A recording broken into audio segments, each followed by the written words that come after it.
कि एक तो कितना पढ़ना चाहिए, 16 घंटे पढ़, जैसे ही आईएएस का रिजल्ट आता है नेक्स्ट डे से हम इंटरव्यूज देखने लगते हैं। मैं तो 16 घंटे पढ़ता था, मैं तो 18 घंटे पढ़ता था, मैंने 3 साल से मैं घर नहीं गया, मैंने अपने भाई की शादी अटेंड नहीं की।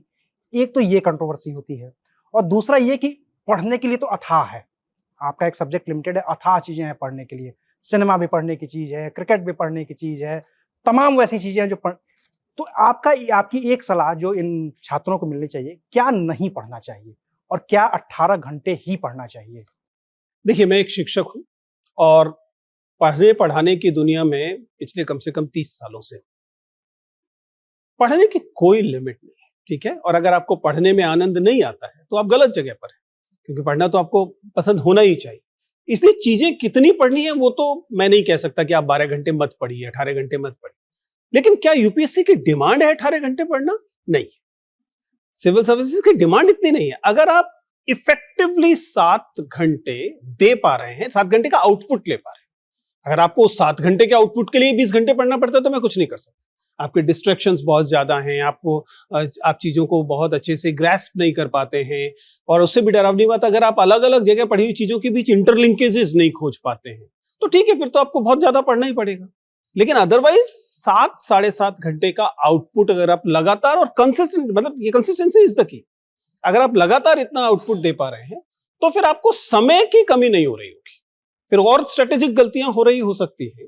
और दूसरा, प्लीज अंडरस्टैंड, इन सारे सवालों में एक गलतफहमी ये निकल कर आती है as if you are the sole factor deciding कि आपका सिलेक्शन होगा कि नहीं। Get out of it. आप अकेला कारक नहीं है ये तय करने के लिए कि आपका चयन होगा या नहीं होगा। ये एक सोशल स्ट्रक्चर से तय होने वाली प्रक्रिया है। आप अपनी पृष्ठभूमि नहीं बदल सकते, आप अपनी भाषा, अपना जेंडर, अपनी कास्ट, अपनी दूसरी आइडेंटिटीज नहीं बदल सकते। आप इस समाज के उत्पाद हैं।